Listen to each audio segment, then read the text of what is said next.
This will be the President's fourth trip to West Virginia since he took office. Later this month, the President will welcome the decorated U.S. Olympic and Paralympic teams to the White House. This event will take place on April 27th.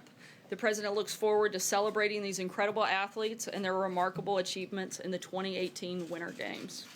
Before taking your questions today, I have a special guest here with us, Secretary Nielsen from the Department of Homeland Security. As you all know, the President received a briefing yesterday on the administration's strategy to confront the growing threat of illegal immigration, drugs, and violent gang members coming across our southern border. As the President said, the mobilization of the National Guard will be an important part of the strategy.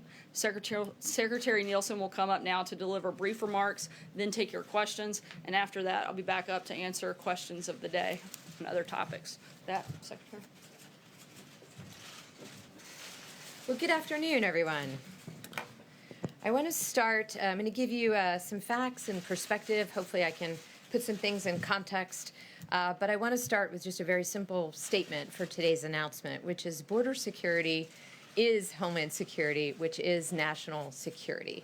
It's not a partisan issue. It's not something we can separate out. It's core to being a sovereign nation. The President has reiterated this many times. In fact, he has specifically said that a sovereign nation that cannot, or worse not, chooses not to defend its borders will soon cease, in fact, to be a sovereign nation. The threat is real. We've talked about it over the last 18 months. The Department of Homeland Security, since its creation in 2003, has watched for current and emerging threats. Despite a number of steps that this administration has taken, which I'll talk about shortly, we continue to see unacceptable levels of illegal drugs, dangerous gang activity, transnational criminal organizations, and illegal immigration flow across our border. This threatens not only the safety of our communities and children, but also our very rule of law, on which, as you know, our country was founded. It's time to act. So let's talk a little bit about that today. In an effort to prevent such a consequence, the President has directed that the Department of Defense and the Department of Homeland Security work together with our governors to deploy the National Guard to our southwest border to assist the Border Patrol. The President will be signing a proclamation to that effect today. When the President took office last year, he issued a series of executive orders and directives that empowered DHS for the first time in almost a decade to fully enforce our border security and immigration laws.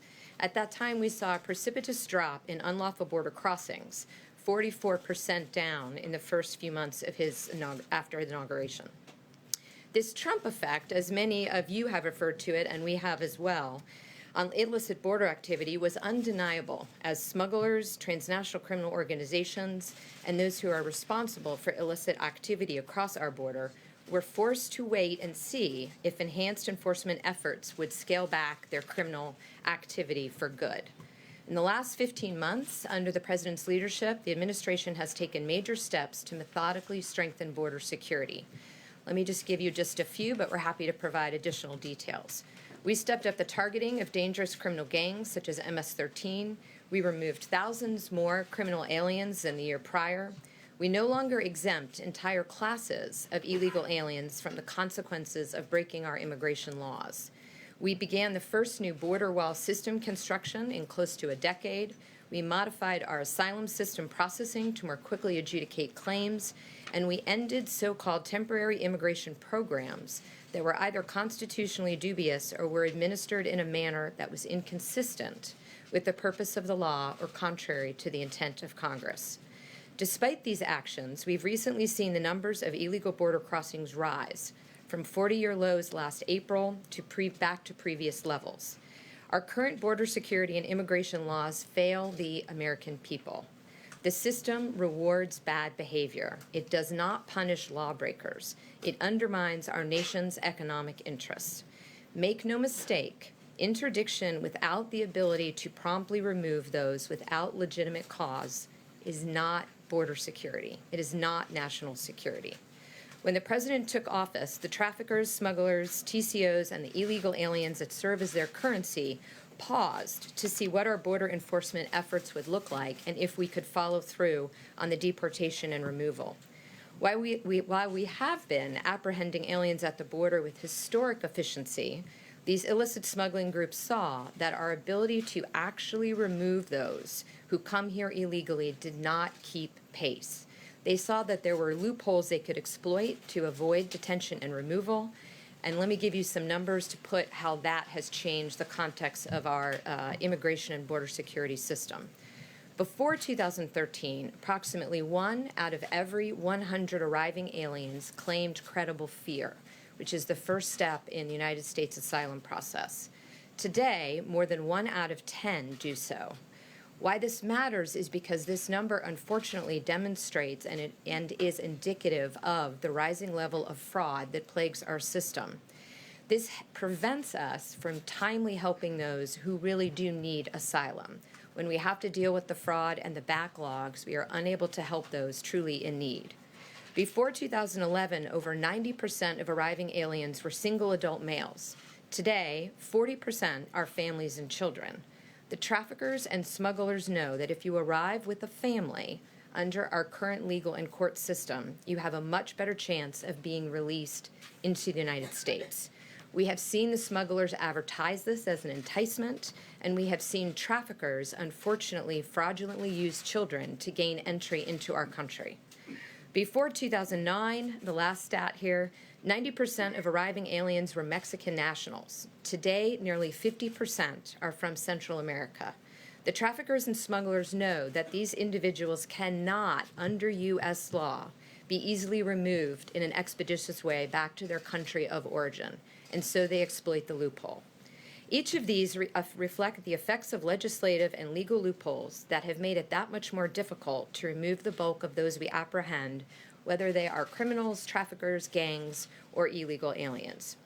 Those falsely claiming asylum know that if they use the magic words credible fear, because of the low threshold that currently exists and because of the very large backlog, they will be released with work permits into the interior for many years before they see a judge.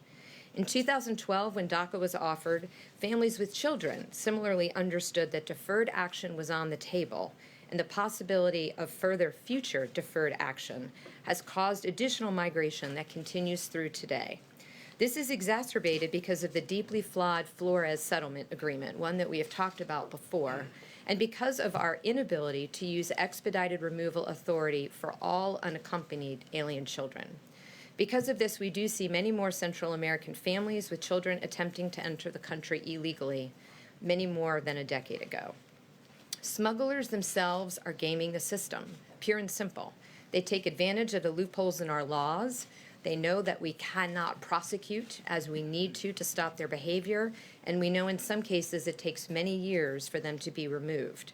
This, in addition, creates a massive magnet for additional illegal immigration, TCO activity, and criminal activity across our border. Every day, we rely on a number of partnerships to help us accomplish our mission to secure our borders. State and local officials, interagency federal partners, Congress, and of course our international partners. I have been with and will continue to work with these partners. This is a problem that requires all of our attention. This administration has also asked Congress for help. Congress makes immigration law. It's that simple. That is how our system works. Congress makes immigration law. Congress decides which classes of aliens are allowed into the country and which can be deported.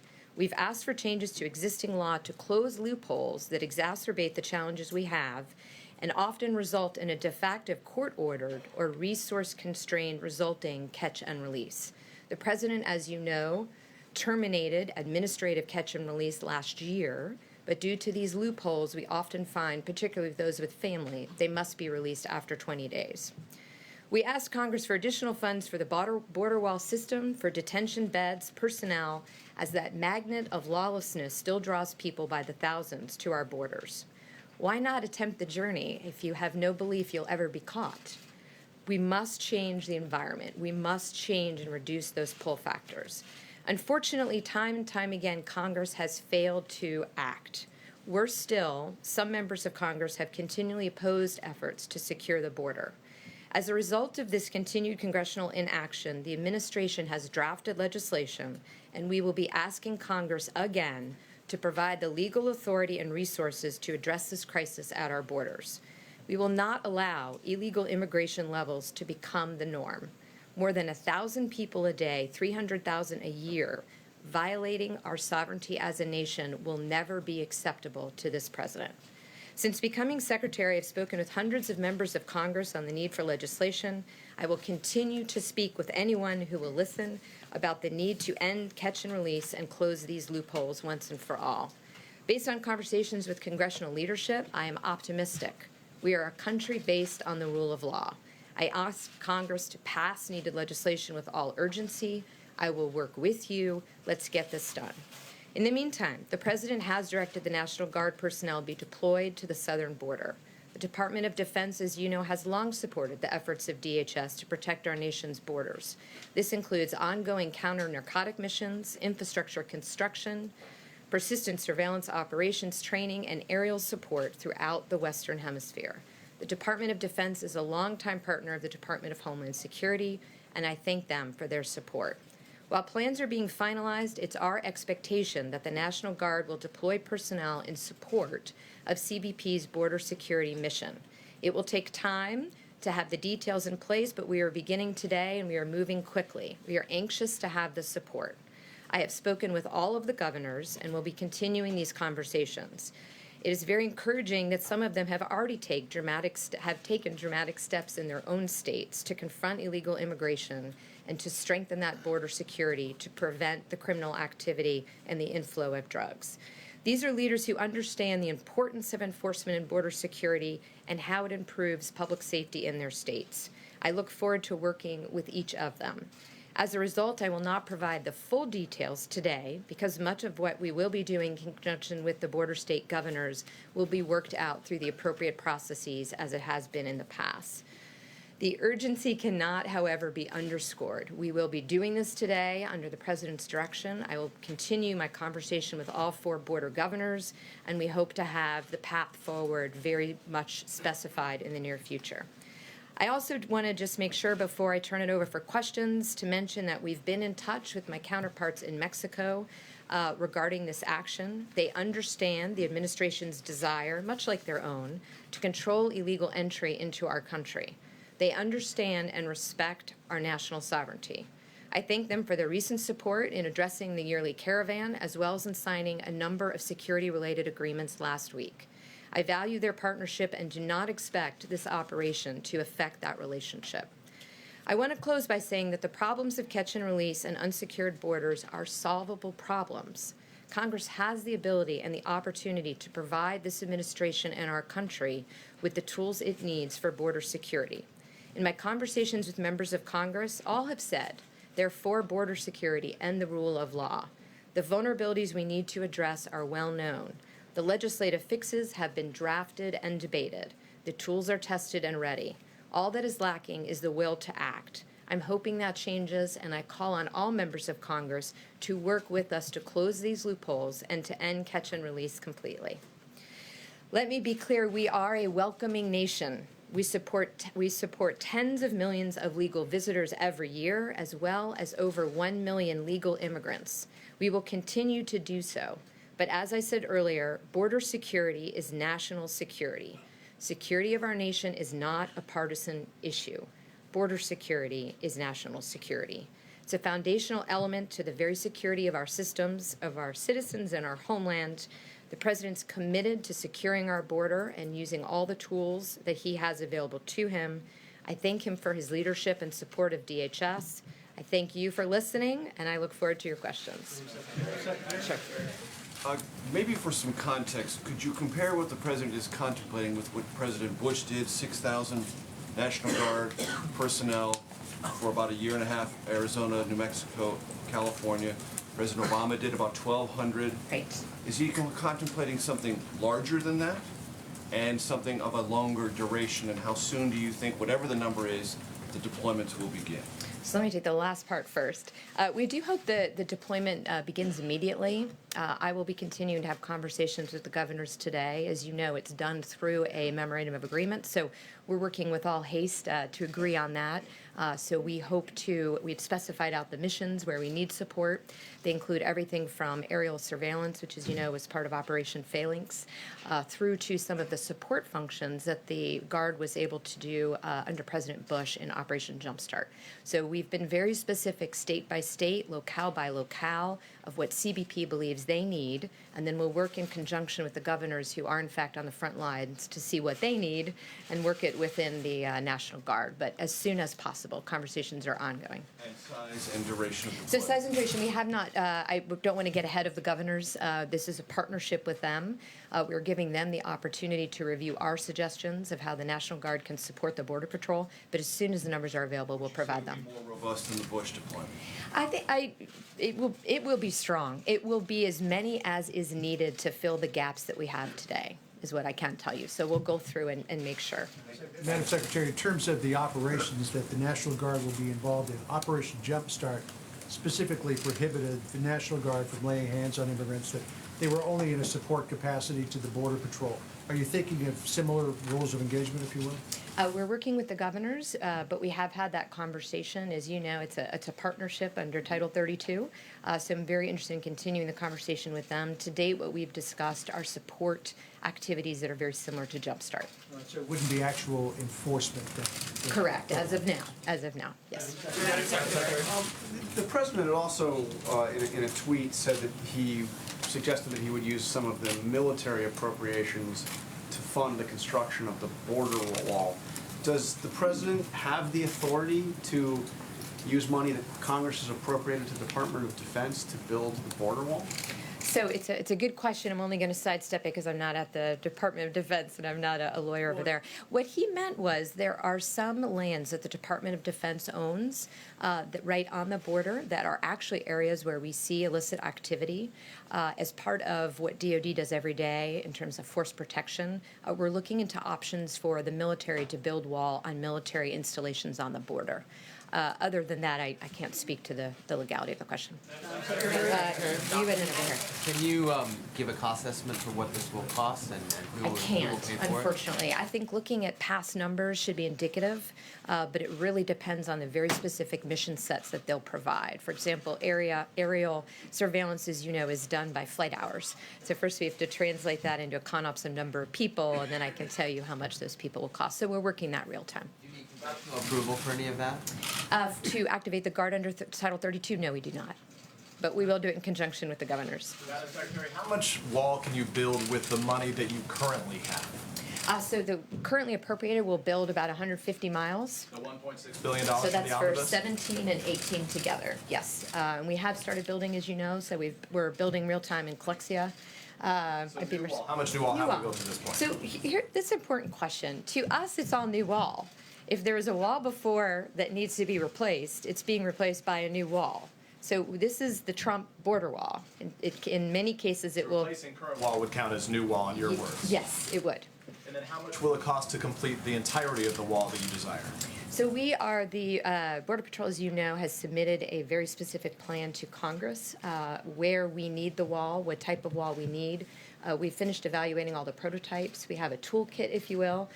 Some of the parts of the border are very different. In one place, we even have a wall that almost floats with the sand, if you will, because of the conditions there.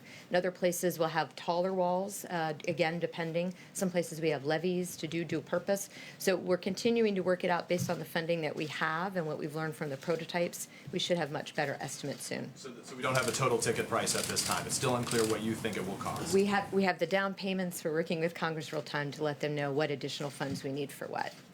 I was wondering, I'm not sure I understand what the urgency for this is. It seems like it ramped up, just over the last several days and since the weekend, in fact. The House is not here, the Senate is not here. Why is this such an urgent priority right now for the president to sign? I think, what I would say is the numbers continue to increase. April traditionally is a month in which we see more folks crossing the border without a legal right to do so. So partly it's modeling, partly it's anticipating. We are seeing more and more advertising, and very unfortunately by the traffickers and smugglers to our south, specific to how to get around our system and enter our country and stay. We have documented cases of borrowing children, appearing at the border as a family unit in a fraudulent way. So why today, not yesterday, tomorrow? Today is the day. Today's the day we want to start this process. The threat is real, as I mentioned. But why not last year? I mean, what responsibility does the White House or the department have for not urging Congress to do something more permanent? rather than having National Guard troops down there who are, stretched thin already in their own states. Why No, now thank. on this? All those Yeah, no, problems were in place. it's a great question, and I appreciate the opportunity to clarify. We do want Congress to act. We had been hopeful that we would be able to agree on a bipartisan bill. The president, as you know, supported 2 of the 4 that were offered on the floor this last go-round. So what we were trying to do is give Congress an opportunity to act. That has not gotten us where we need to be in terms of enforcing the law. So we're taking what actions we can as an executive branch and hope that we can soon again start the conversation with Congress. Yes. You said that you hope deployment begins immediately, but what exactly does that mean? I mean, does that mean Yeah. that troops could be heading to the border as soon as tonight? It does mean that, but what it also means is we will do it in conjunction with the governors. I want to be very clear. This is Title 32, so the governors retain control of the National Guard within their region. So I'm not going to get ahead of them. The ones that I have spoken to understand our urgency, our request. The National Guard understands the urgency and the request, so we will do it as expeditiously as possible. But it is an MOA process, so we're working through that real time. Yes. Just to follow up with Jeff's question, because this is the 440th day of the Trump administration. You talk about the urgency, you talk about it being April, but there's been a Right. lot of speculation in the country that this might have something to do with something the president saw on television on Sunday morning, or it might have something to do with the fact that the president wants to shore up support amongst his political base. Can you speak to that speculation? Is it true? I think what is true is the president is frustrated. He has been very clear that he wants to secure our border. He's been very clear that he wants to do that in a bipartisan way with Congress. I think what you're seeing is the president taking his job very seriously in terms of securing our border and doing everything we can without Congress to do just that. But I do hope as soon as Congress comes back that I can work with them. Let's take for how long have you been working on this plan? For how long have you personally been? It's always on the table. It's been done before, as you know. So it's not a new concept. It's nothing new. It's one of many things that we have looked at. We're in continuing conversations with the governors. This is a partnership, as you know. It's not new. We're just walking through all of the things that we can do. I listed some of the ones that we have done. We can provide you others. Last one. Thank you, Madam Secretary. You spoke of DACA and similar programs as a magnet, and the president has made similar arguments. That same argument was made against the Gang of 8 bill some years back. Can you describe what sort of immigration bill that covers people who are here without papers would be acceptable and would not be a magnet, or is the only bill that would be not a magnet simply one that restricts immigration?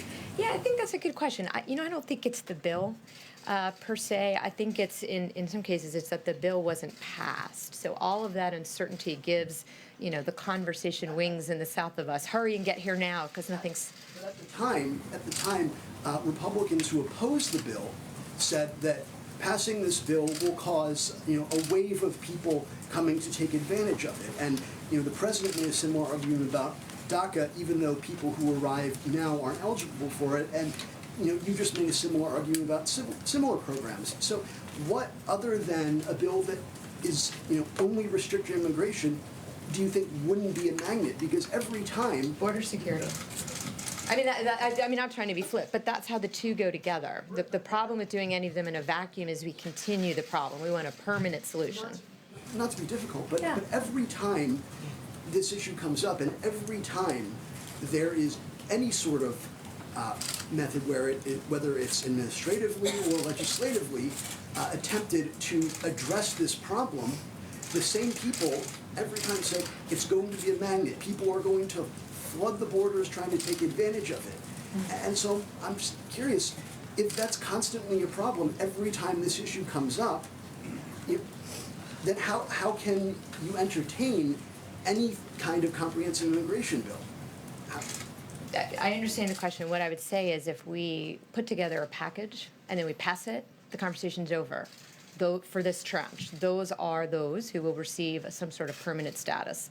That's what the president's been very clear on. Rejected one this year. He also favored two bipartisan bills, but I think what he's been clear on is he will not do half measures. We have to stop the actual pull. We have to have the ability to remove when we interdict. He's been very clear and very strong on this. If we passed a bill that did not do either of those things, that would be a pull factor. So what we're trying to do is do them in conjunction. There's some people here that we've all talked about giving permanent status to, but at the same time, we have to close these loopholes so that when we do that, we don't pull up another huge population who are being told by the smugglers, go now, go now, go now. It's not how it's going to work anymore. I really thank you all for your time. I think Sarah's, but please let us know, Sarah know. We'll continue to give you details as we get them. But thank you for your time. Thank you, Madam Secretary. Thank you.